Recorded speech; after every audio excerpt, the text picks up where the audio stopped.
Hey, all you Splinterheads, welcome back. Bronze Dragon here with a Land 2.0 white paper update. Thanks for dropping by. I appreciate your time. Matt dropped this in the announcement section on Discord this morning, so I figured I'd jump in here and go over it. I haven't had a chance to view the town hall from today, but I will when I work out tomorrow morning. I was busy today during the afternoon, so didn't catch it. Anyway, I wanted to go ahead and jump in here because there are several really good juicy points here, and if he happened to talk about any of this, I'm sure he probably did, but if you were on the town hall and you have anything to input compared to what I say on this, go ahead and leave it in the comments, and as always, we'll talk about it. The whole goal here is more information for everybody so we can play the land game better. Okay, so the title of part 4 of the white paper is Storage Markets and Desalinization. And I'm not going to read through all this. As always, I will include a link in the show notes. So I'll actually have 2 different links because I have another link that I want to share with you. And it's for a little bit of homework if you're going to play this portion of the game, the pools, that is. But I jump ahead of myself. So let's go ahead and jump in. The first topic they go over is the desalinization process. Now, this is kind of something that started out on various town halls as kind of almost a joke, because obviously people, and I've been accused of being salty at points as well, and other people, and is like kind of a running joke. It has been woven into the game. Okay, so, and as it turns out, it's another DEC sink, really. But the whole takeaway here is, and you can read through it, but they have a storyline here that the Earth is basically too salty to use, or it's too salty.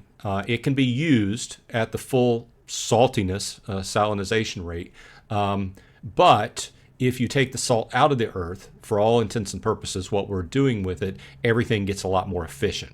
Okay, so let's go ahead and jump in. They talk about the critical infrastructure, reducing salt, and as you extract salt using desalinization crystals, not DEC. I'm sure that's going to be kind of a hard thing to get used to.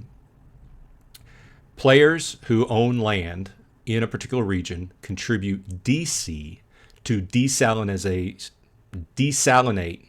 the region to make things a lot more efficient.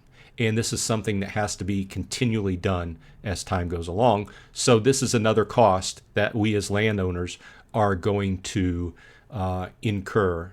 However, it might be, hopefully the idea is that putting money into desalinating the area makes everything much more efficient, and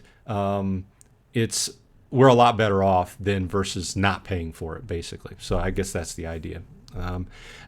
Basically, this makes the infrastructure less costly to maintain, which allows players with land plots within the region to pay lower taxes and fees as they enjoy the increased production from their land. Okay, so desalinization crystals, or DC, are a special resource that will be available to be purchased using a fixed amount of DEC or voucher tokens, and they will also be available to be earned through various other ways.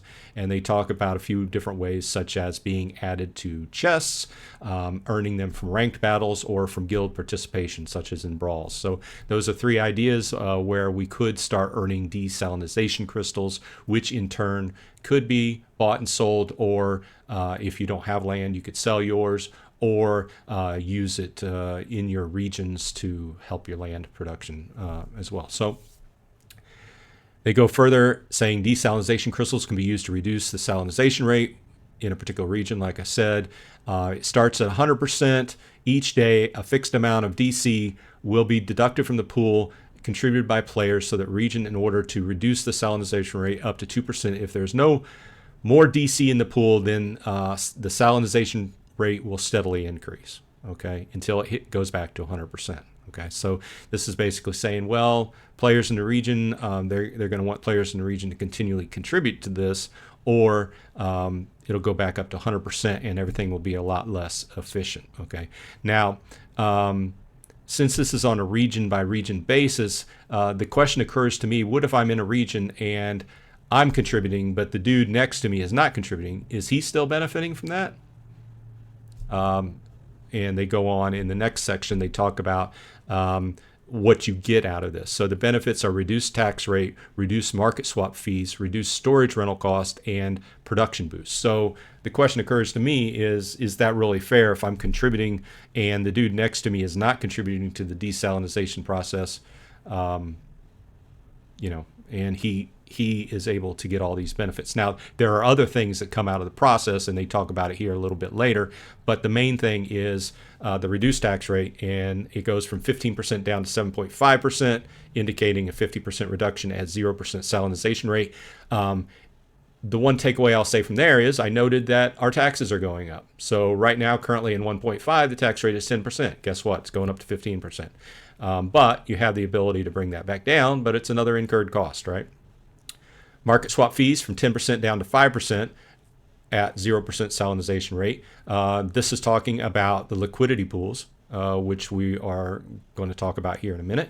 Reduced storage rental costs, up to 50% reduction, and up to 50% boost at a 0% salinization rate. So the main takeaway here is, once again, I think that obviously we have to dive in, and a lot of this isn't set. The costs are not set, right? But the objective here is that when paying theoretically to have your region at 0% salinization rate, whatever cost that is for everybody, you should be able to get over and above that in all these other different advantages. So we'll see how that goes. Salt. Now, what's produced from the desalinization process? Salt, another token, okay? And it has different other things. I did have to go jump over and look to see what salt was good for.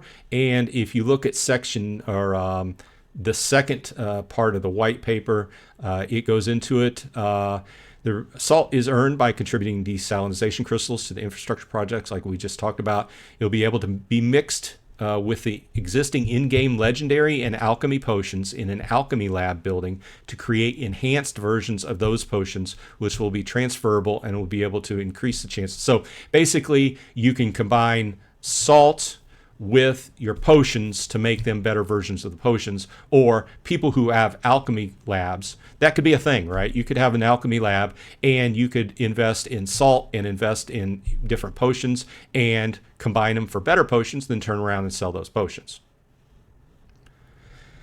Back on salt, there will be a maximum fixed amount of salt tokens available to be extracted from each region every day, and the amount that is actually extracted will be determined by whether or not there are enough desalinization crystals available in that region.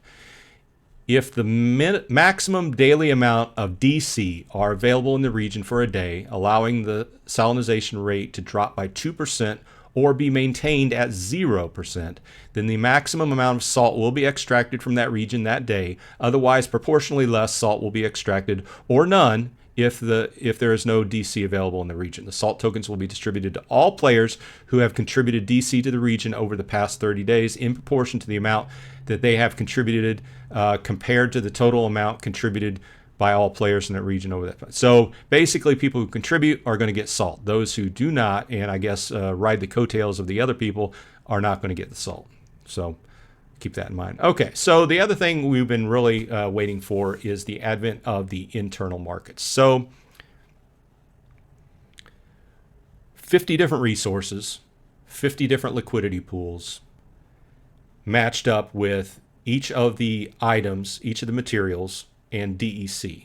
And I'm going to stop here and say that the liquidity pools are proposed as a way to, you could completely just do liquidity pools if you wanted to. Now, I will say that if you're not familiar with how liquidity pools work, and I'm not an expert, that's why I'm going to leave a link for you here, that the whole idea is in the game, everyone needs a way to buy, sell, and trade these different items, right?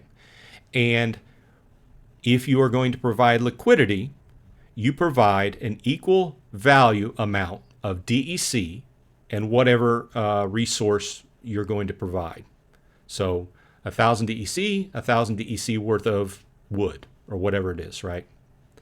Now, jumping forward a little bit, you also have to have the proper amount of storage for those materials available, because you have to keep those locked up. It's kind of like a CD. You're keeping those locked up, and the values are fluctuating on you. And that's where I'm going to stop and talk about impermanent loss for a minute. Now, you do stand to make a profit off of providing liquidity, because there's a 10% fee charged for people using the liquidity pools. I'm going to trade wood for grain. That's an easy trade, but I have to pay 10%. Now, part of that fee is burned, and part of that goes to the people actually providing the liquidity. That's where you stand to make a little profit, right? Or a lot of profit, who knows? But as with any liquidity pool, there's the subject of impermanent loss. And I'm going to leave a link in the show notes. And if you're thinking about, if you're thinking about diving into liquidity pools, or you just want to understand them better, I would say start off by going over here. And this is over on the Binance Academy, okay? And I'll just read the simple definition here, and then, you can do your own homework, right? But the takeaway is, be aware that there's a possibility to lose money, okay? So impermanent loss happens when you provide liquidity to a liquidity pool and the price of your deposited assets changes compared to when you deposited them. The bigger this change is, the more you are exposed to impermanent loss. In this case, the loss means less dollar value at the time of withdrawal than at the time of deposit.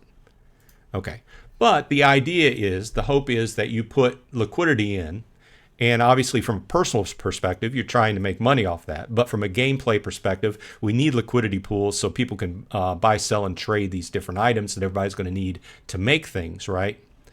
But from a personal perspective, I'm trying to make money if I put something in a liquidity pool, right? But do know that the whole takeaway is that hopefully what you make on a day-to-day basis off the fees of people using your liquidity outweighs whatever loss you may incur when you finally go ahead and remove that liquidity from that liquidity pool. It's a complicated subject. Once again, I'm not an expert. I'm not an investment advisor. I'm just here to say, do your homework before diving in and making a big investment. So with that said, that's basically what they're going to be used for. There's going to be 50 different liquidity pools, and they're going to be in there. And even if you don't invest in liquidity pools, you're probably going to use them if you have land, because you're going to need to go in and you're going to need to trade food for lumber or whatever else you may need to trade for. Or you could just be selling things off for DEC, right? You're still going to use a liquidity pool.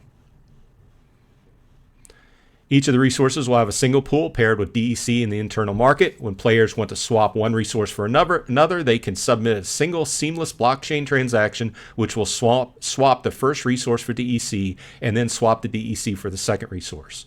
They can also sell a resource for DEC or buy a specific resource for DEC. So it's very handy. They're very handy, and we're going to need people putting into liquidity pools, but I just want everybody to be aware of possible offsides to them.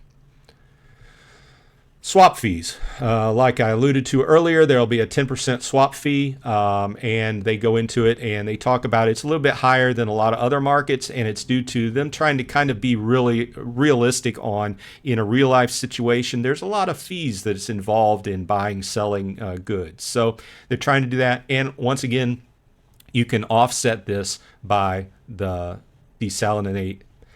That's a 50-cent word. Reducing the salt in your region. Okay, can be offset. Once again, they go into providing liquidity. Players will be able to provide liquidity to a particular pool within a particular region by staking an equal dollar amount of a specific resource and DEC tokens into the pool. Please keep in mind that player will need to have enough storage space in the region for the resources for the entire time, and that they have it staked in the liquidity pool. And then they talk about going to the storage section. And I will stop here and talk about this. I may be jumping ahead a little bit. Yeah, I am. I'll leave that. I wanted to talk about the resource storage, because your needs for storage will change whenever you update your liquidity pool. Now, another topic is what else can you make off of? We talked about providing liquidity. You can hope to make part of the fees. So basically, in other words, say, for instance, just for round numbers, say, for instance, in your region, you provide 10% of the wood and DEC liquidity pool.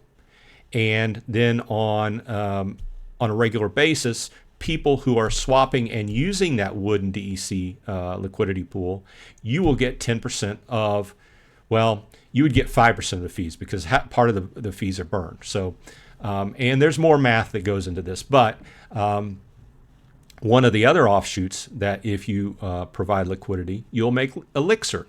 Okay, and it falls under the special resource section, which we talked about in the second part of the white paper. Okay, this provides an additional incentive for players to provide liquidity. Elixir is expected to be an essential resource within the land economy since it's required in order to combine essences with magical resources in a laboratory to provide elemental essences, which are in turn required for more essential processes, including producing elemental foods. The amount of Elixir earned by liquidity providers will be based on the total amount of DEC tokens they have locked up in liquidity pools at the time that liquidity was last added or removed by the current player from a particular pool. So basically, the amount of Elixir you earn is based on how much DEC you have locked up in the pool and not percentage-wise. Okay? As we just discussed as how a liquidity pool works. Elixir is not based on the percentage. It's based just strictly on how much DEC you have locked up. That amount will stay the same even if the DEC portion of the liquidity position increases or decreases as a result of swaps happening in the pool. And like I said, if you're in a liquidity pool, the amounts change. So you start out here, I have DEC, I have wood. And over time, the values of DEC go up or down compared to the wood. In the case of Elixir, that doesn't happen. Okay, so once again, refer back to the subject of impermanent loss. Hopefully, what you get out of it on a day-to-day basis and the fees people are using the pools more than offsets what you end up with if you end up with impermanent loss. Now, I will say one of the thoughts that occurred to me is the fact that going in at the very beginning may make you subject to, or make anybody going in subject to impermanent loss, because one of the big things is heavy fluctuation. What happens when tokens first come out? They're priced high. It's just like cards. When new packs come out, people want those new cards, the prices are high. And over time, the prices go down, unless it's a really popular card and it stays up. But in this case, prices of tokens, when 2.0 hits and everybody needs a wood and ore, metal bars and everything, the price is going to be high. If you provide liquidity of that when it's up here and the price starts going down, then you may be subject to impermanent loss. Once again, not an investment advisor, just throwing ideas out there. But either way, Elixir is not subject to that. The amount will stay the same even if DC portion of liquidity increases. I already talked about that. Okay, so Elixir earnings from liquidity positions can be claimed at any time and will need to be claimed at least once every 7 days, just like harvesting. Any earned beyond 7 days, if you go on vacation, forget to claim, then those will be lost. Players will also need to own or rent storage space for the Elixir in the region in which the liquidity, so something else we need to store. Storage is going to be, it's the next topic as well, but it's going to be a big thing on everybody's mind playing the land game. Unlike swap fees, the amount of Elixir earned is not proportional, which I just talked about, to the amount of liquidity in the system in total. This will allow the supply of Elixir within the game to naturally adjust based on demand and avoid a situation where the resource is either too abundant and therefore worthless, or if it's too scarce and becomes bottleneck for the entire economy. Elixir is planned to also be able to be purchased for a fixed amount of DEC. Once again, there's several things we're talking about today that have an artificial ceiling implemented by the game, and as they say here, it's really necessary to prevent manipulation exploits. But the other takeaway there is it won't really. There'll be a way to make money off of it, but you're not going to make a lot of money off of it because there's always going to be that ceiling there. Because you're always going to have to sell what you have for below what the game is selling it, because otherwise people are not going to buy it off of you. Obviously, you might be able to trade somebody and get a little bit better rate if it's a peer-to-peer trade. But okay, So the last topic we really have to talk about in depth is storage. Okay, players will need to ensure that they have adequate storage space for resources that they hold in the inventory in a region. They talk about how every building has a small amount of storage that is enough to have some of the resources, excuse me, as well as food for the workers. But it's also intended that if you have a large backlog of any type of material, say you're saving up materials to create a new building or a big run of a certain resource to sell it, then you're going to have enough storage. And not only that, we already talked about a number of other things you're going to have storage, and as well as storage for liquidity. So storage is going to be a big thing. We kind of talked about it in several different other videos, but I didn't know it was going to be such a big thing. And they talk about how storage is like in current storage is figured on a region by region basis, very much like harvesting and comparing your grain on a region basis now. So additionally, storage space is always allocated for a minimum of 24 hours. That means if a player harvests 100 grain from a farm building, then 100 granary storage units will be taken up for 24 hours, even if that player transfers, sells, or otherwise uses the grain. This is to prevent exploiting as well. Storage rental. If a player acquires resources within a region in which they do not have enough storage, they will have the option to automatically purchase storage space using local infrastructure. So, once again, an artificial ceiling. I guess it's needed from a game perspective, but it also tells me that as a person, if my way of playing this game is to buy a bunch of random plots and put up storage on them to rent them out, I'm always going to have this artificial ceiling of the game, because once again, another artificial ceiling. Nobody's going to pay over what the game charges to rent out my storage. So I don't stand to make a whole lot of money. Who knows? Just random thoughts. If a player harvests, purchases, or otherwise acquires resources in a region for which they do not have enough storage space available, and they choose not to purchase additional temporary storage, then the resources will be lost. Dun, dun, dun. And this goes back to me wondering what will happen at the beginning of 2.0 when everybody has this huge backlog of grain. Hopefully, there's going to be a window of opportunity there which they allow us to go ahead and arrange our storage and either buy, sell, or trade the grain off because I don't want to be losing a bunch of grain, right?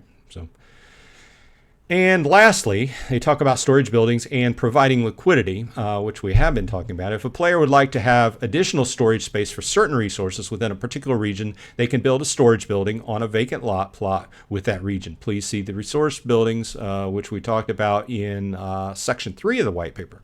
The most common reason that players would require additional resource storage, like I said, is that they use those storage resources to provide liquidity to the local resource marketplace, and or they're saving a large amount of certain resource up to do something with.